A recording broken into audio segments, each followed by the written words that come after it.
Chapter 12. He had more tow on his distaff than Gervase knew. Chaucer.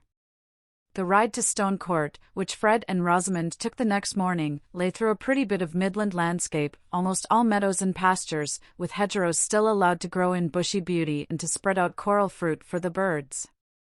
Little details gave each field a particular physiognomy, dear to the eyes that have looked on them from childhood: the pool in the corner where the grasses were dank and trees leaned whisperingly, the great oak shadowing a bare place in mid-pasture, the high bank where the ash trees grew, the sudden slope of the old marl pit making a red background for the burdock, the huddled roofs and ricks of the homestead without a traceable way of approach, the grey gate and fences against the depths of the bordering wood, and the stray hovel, its old thatch full of mossy hills and valleys, with wondrous modulations of light and shadow such as we travel far to see in later life, and see larger, but not more beautiful.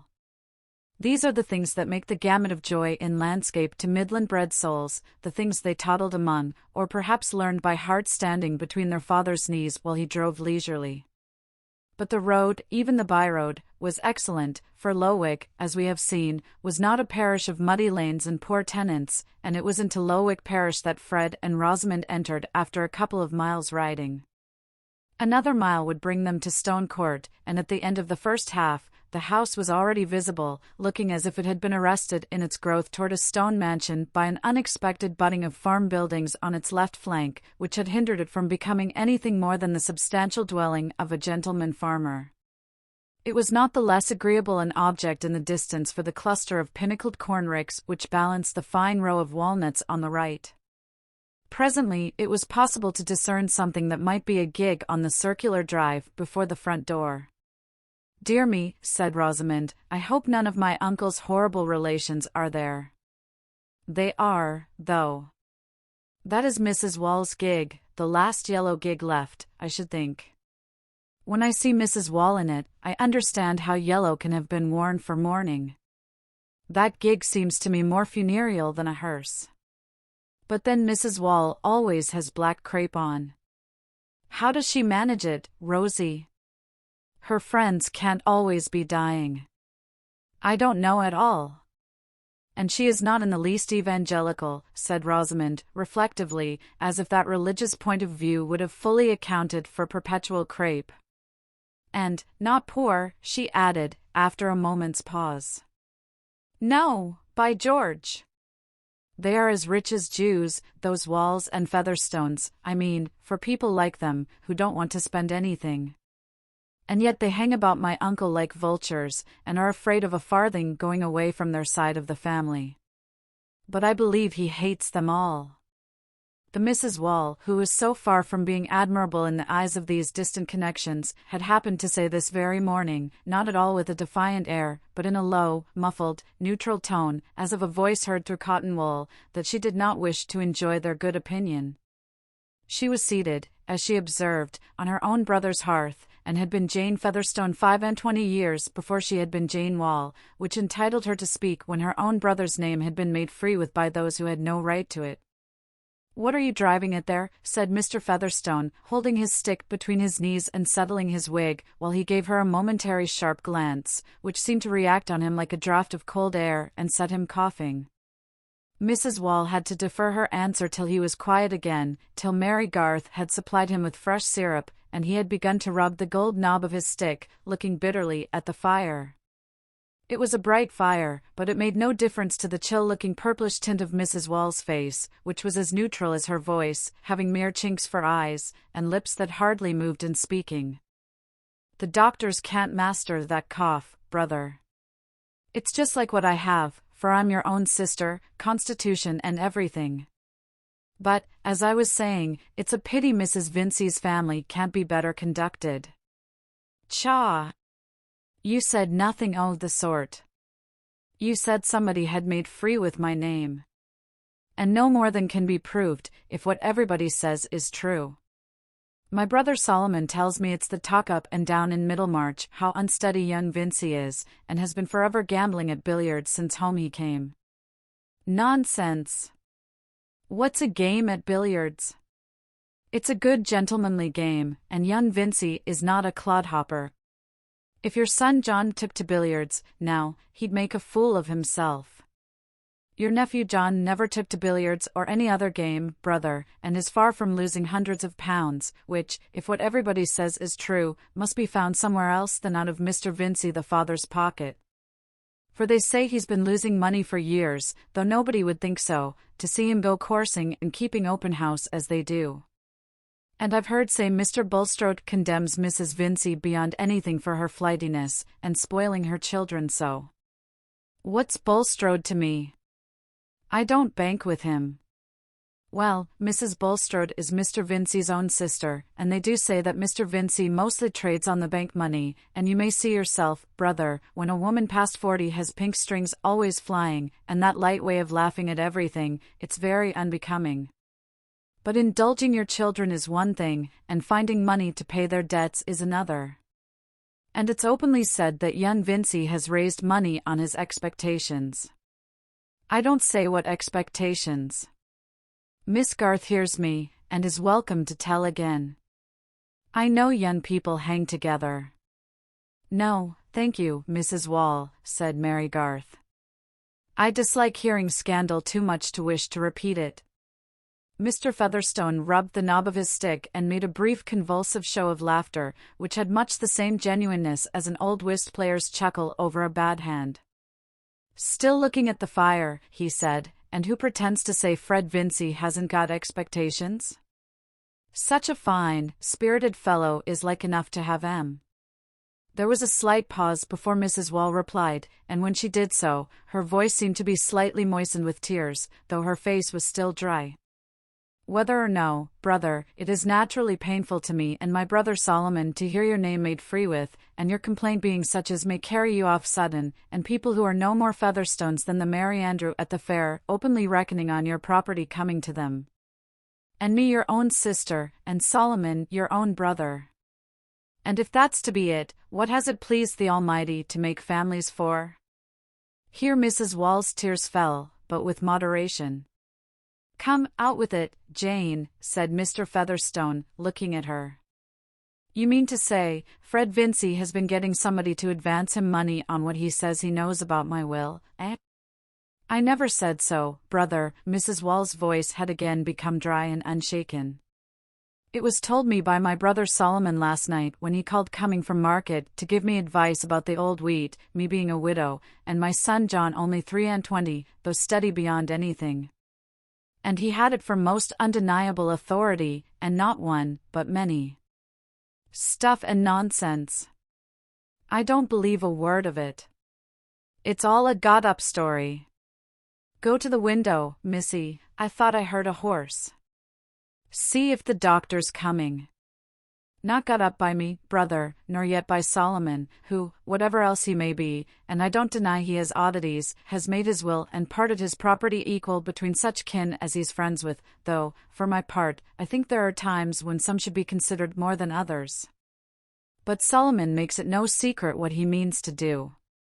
The more fool he, said Mr. Featherstone, with some difficulty, breaking into a severe fit of coughing that required Mary Garth to stand near him, so that she did not find out whose horses they were, which presently paused stamping on the gravel before the door.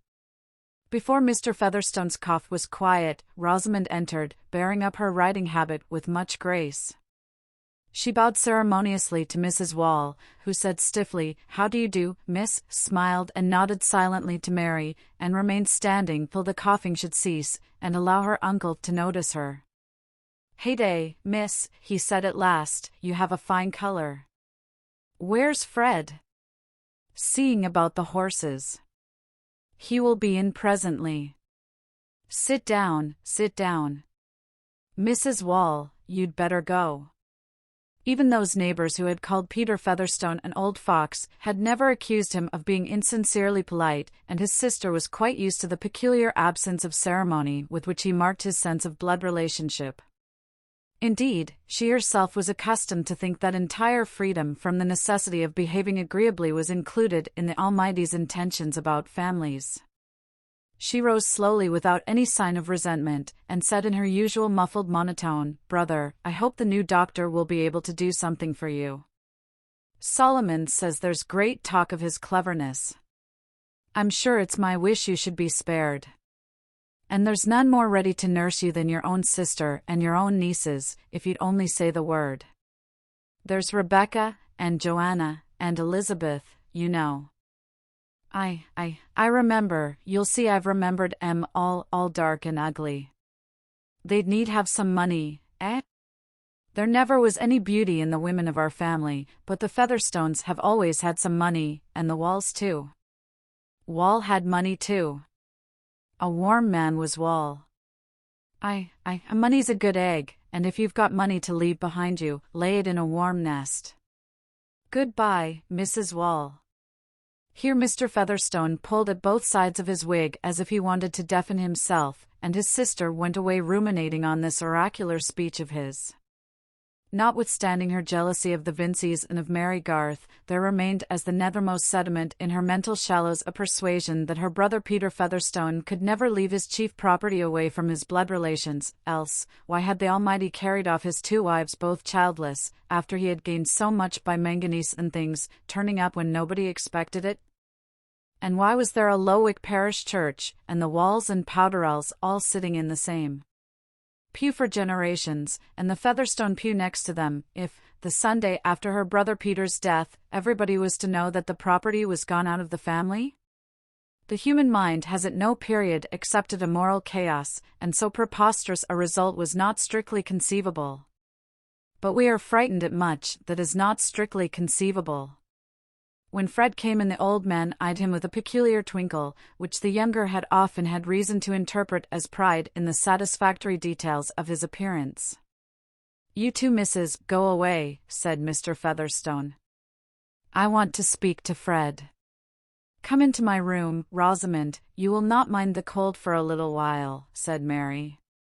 The 2 girls had not only known each other in childhood, but had been at the same provincial school together, Mary as an articled pupil, so that they had many memories in common, and liked very well to talk in private. Indeed, this tête-à-tête was one of Rosamond's objects in coming to Stone Court. Old Featherstone would not begin the dialogue till the door had been closed. He continued to look at Fred with the same twinkle and with one of his habitual grimaces, alternately screwing and widening his mouth, and when he spoke, it was in a low tone, which might be taken for that of an informer ready to be bought off, rather than for the tone of an offended senior. He was not a man to feel any strong moral indignation even on account of trespasses against himself. It was natural that others should want to get an advantage over him, but then, he was a little too cunning for them. "So, sir, you've been paying 10% for money which you've promised to pay off by mortgaging my land when I'm dead and gone, eh? You put my life at a 12-month, say. But I can alter my will yet." Fred blushed. He had not borrowed money in that way, for excellent reasons. But he was conscious of having spoken with some confidence, perhaps with more than he exactly remembered, about his prospect of getting Featherstone's land as a future means of paying present debts.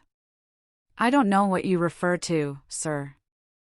I have certainly never borrowed any money on such an insecurity. Please do explain."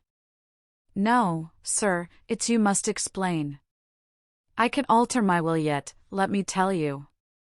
I'm of sound mind, can reckon compound interest in my head, and remember every fool's name as well as I could 20 years ago. What the deuce?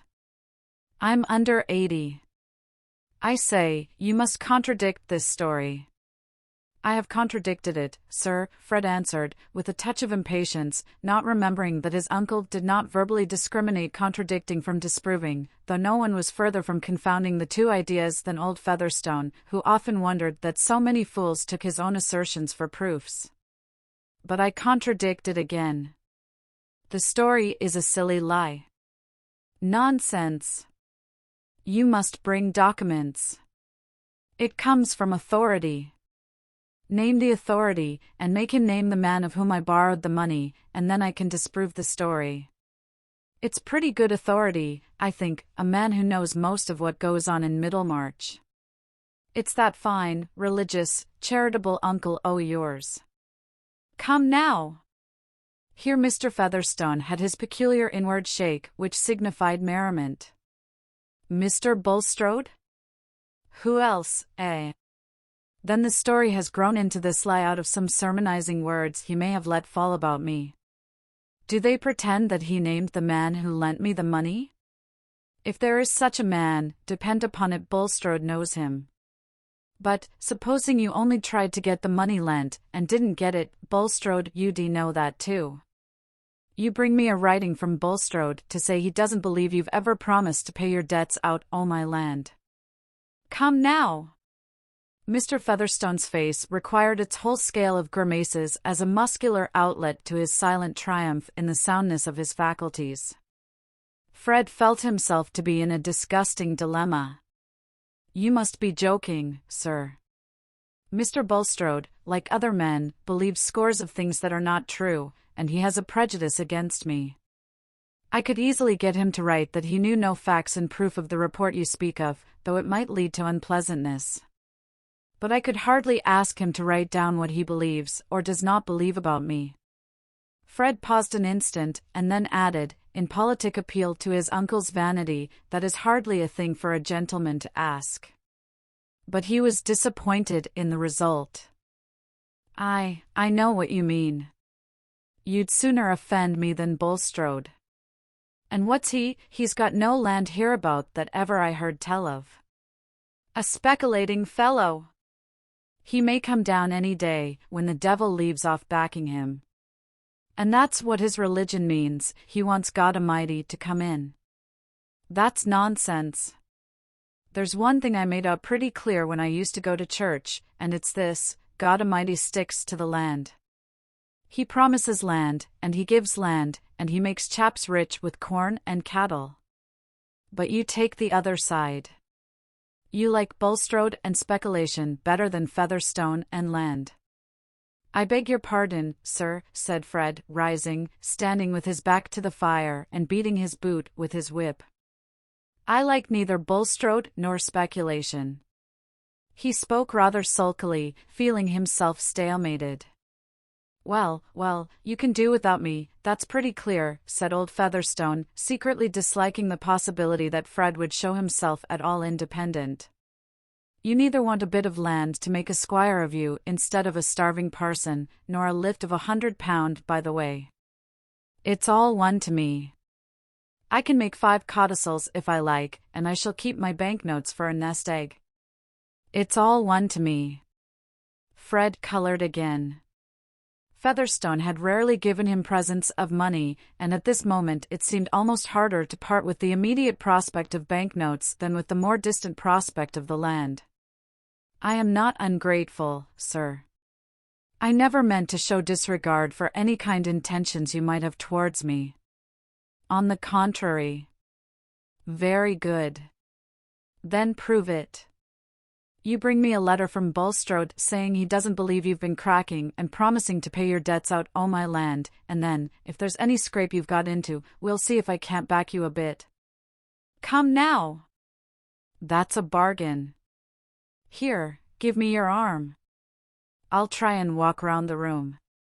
Fred, in spite of his irritation, had kindness enough in him to be a little sorry for the unloved, unvenerated old man, who with his dropsical legs looked more than usually pitiable in walking.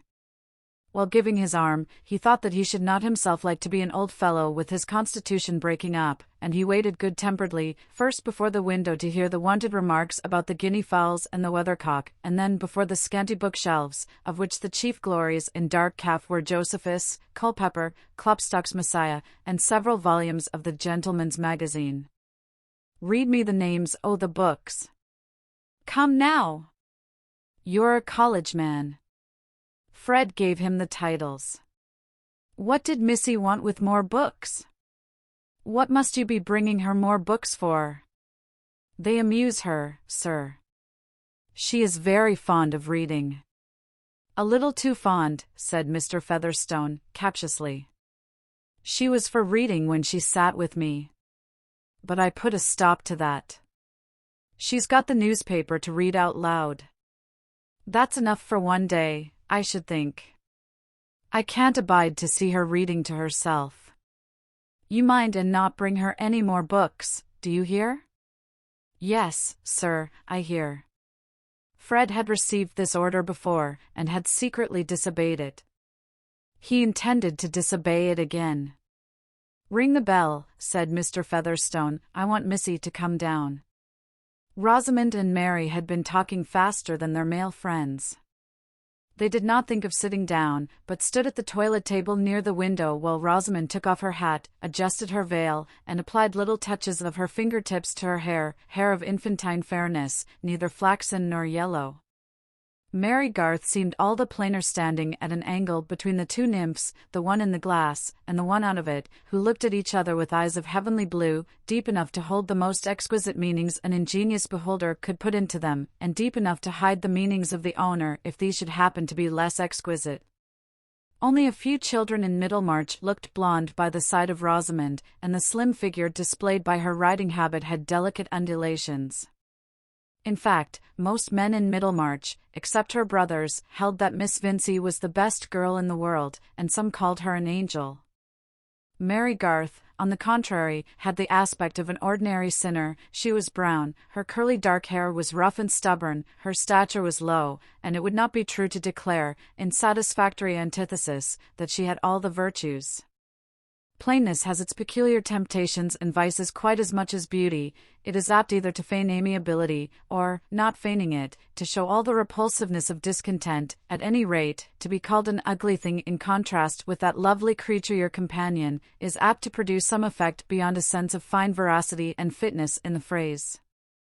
At the age of 22 Mary had certainly not attained that perfect good sense and good principle which are usually recommended to the less fortunate girl, as if they were to be obtained in quantities ready mixed, with a flavor of resignation as required. Her shrewdness had a streak of satiric bitterness continually renewed and never carried utterly out of sight, except by a strong current of gratitude towards those who, instead of telling her that she ought to be contented, did something to make her so. Advancing womanhood had tempered her plainness, which was of a good human sort, such as the mothers of our race have very commonly worn in all latitudes under a more or less becoming headgear. Rembrandt would have painted her with pleasure, and would have made her broad features look out of the canvas with intelligent honesty. For honesty, truth-telling fairness, was Mary's reigning virtue. She neither tried to create illusions, nor indulged in them for her own behoof, and when she was in a good mood she had humor enough in her to laugh at herself. When she and Rosamond happened both to be reflected in the glass, she said, laughingly, "What a brown patch I am by the side of you, Rosie. You are the most unbecoming companion." "Oh no! No one thinks of your appearance, you are so sensible and useful, Mary." "Beauty is of very little consequence in reality," said Rosamond, turning her head towards Mary, but with eyes swerving towards the new view of her neck in the glass. "You mean my beauty," said Mary, rather sardonically. Rosamond thought, "Poor Mary, she takes the kindest things ill." Aloud she said, "What have you been doing lately?"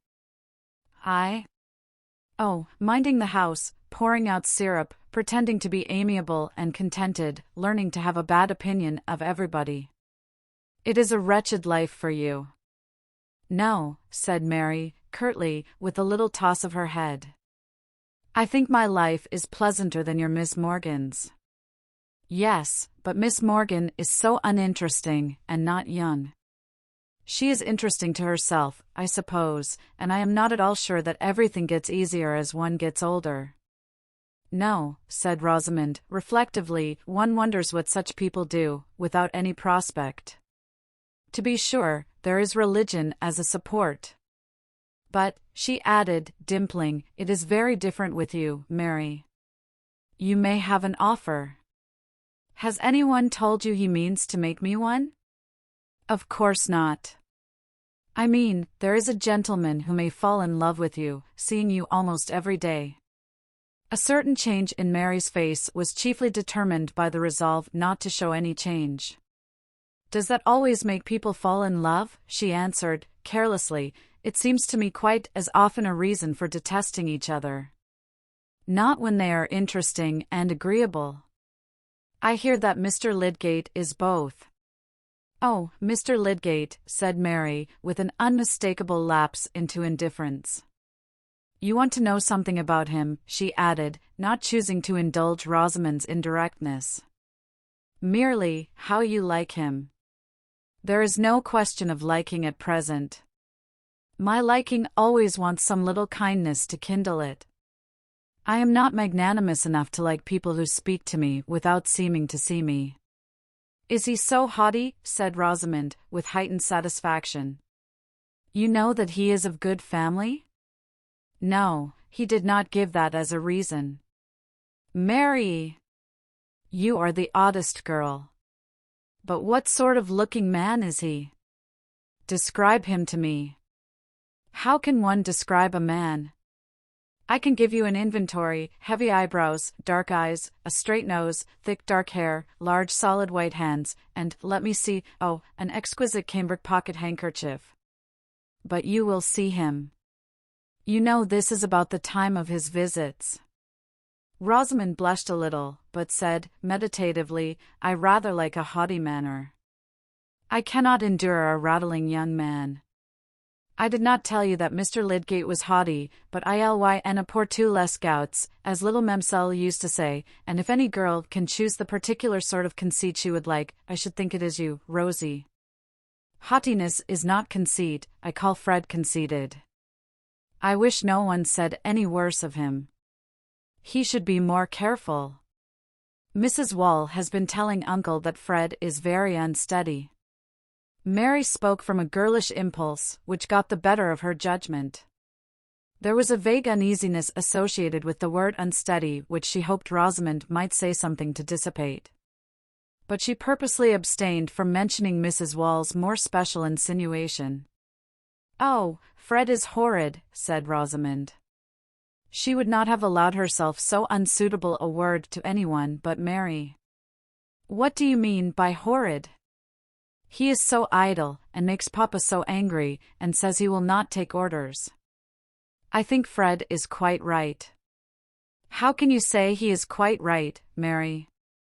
I thought you had more sense of religion. He is not fit to be a clergyman. But he ought to be fit. Well, then, he is not what he ought to be. I know some other people who are in the same case. But no one approves of them. I should not like to marry a clergyman, but there must be clergymen. It does not follow that Fred must be one. But when Papa has been at the expense of educating him for it. And only suppose, if he should have no fortune left him?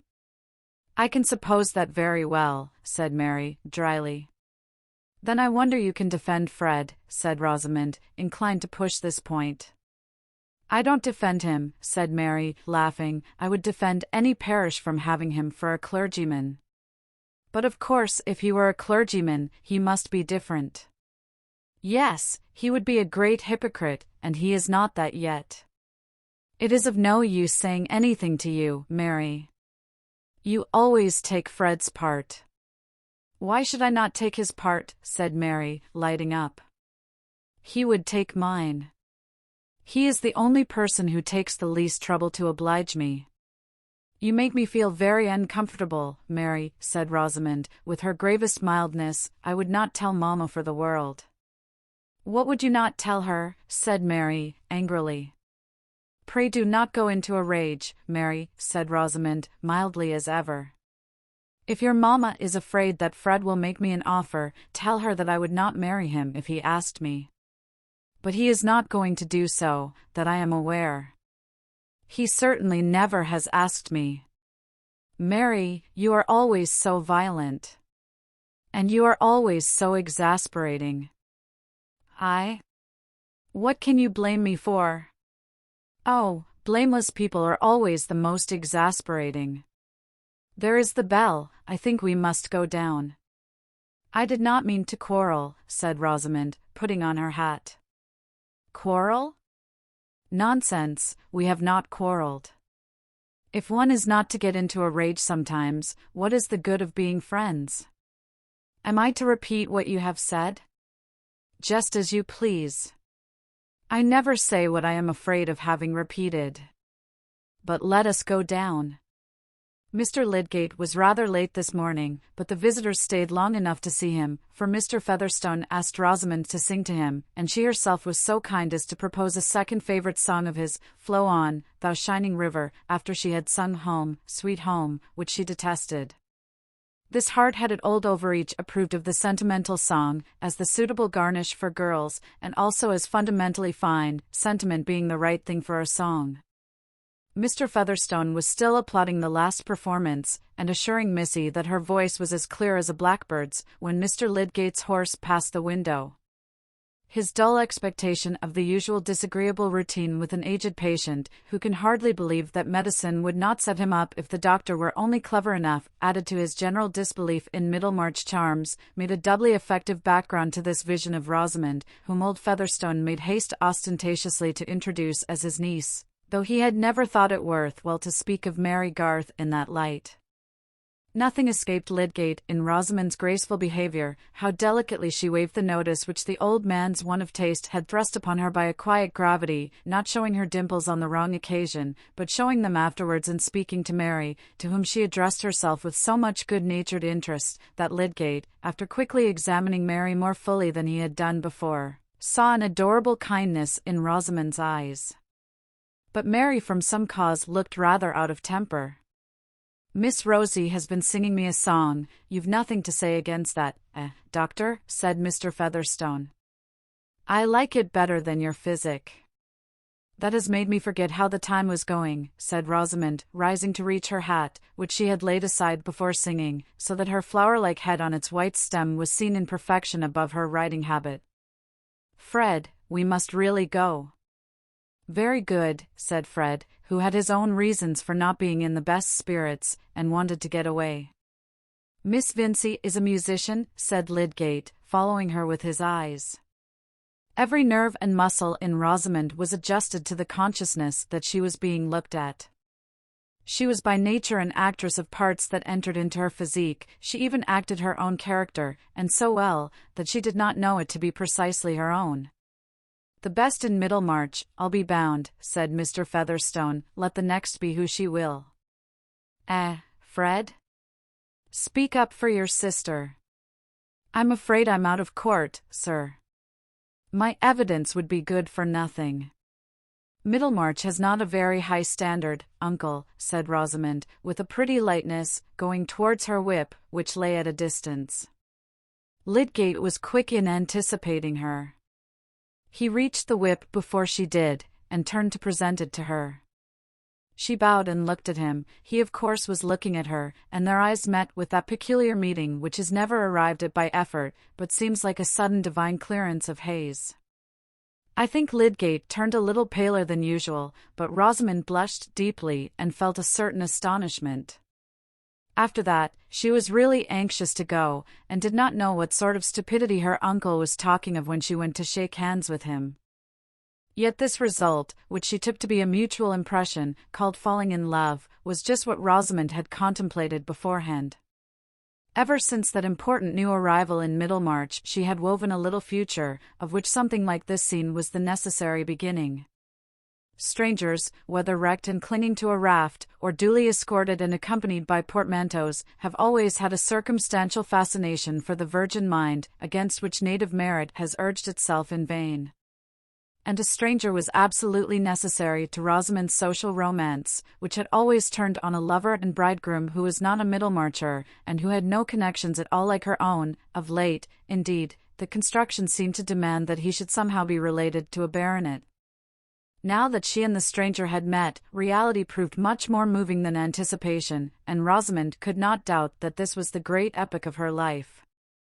She judged of her own symptoms as those of awakening love, and she held it still more natural that Mr. Lydgate should have fallen in love at first sight of her. These things happened so often at balls, and why not by the morning light, when the complexion showed all the better for it?